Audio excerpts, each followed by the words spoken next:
Good morning. Welcome to Alone with God. Join us for the Bible verse of the day. A source of daily inspiration, and experience the beauty of the earth, is a gateway to heaven. Through prayer and meditation.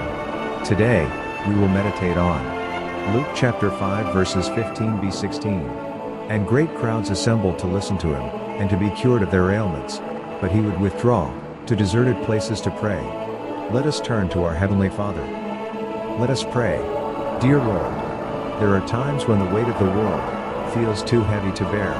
I find myself overwhelmed by pressure and stress, and I grow tired and weary. In those moments of urgency, I pray for the wisdom to take a step back and find the time to recharge. Help me to connect with you through prayer and meditation, knowing that you are my true source of strength and comfort. May I always turn to you and remember that I am not alone in this journey. Through Jesus Christ, our Lord and Savior.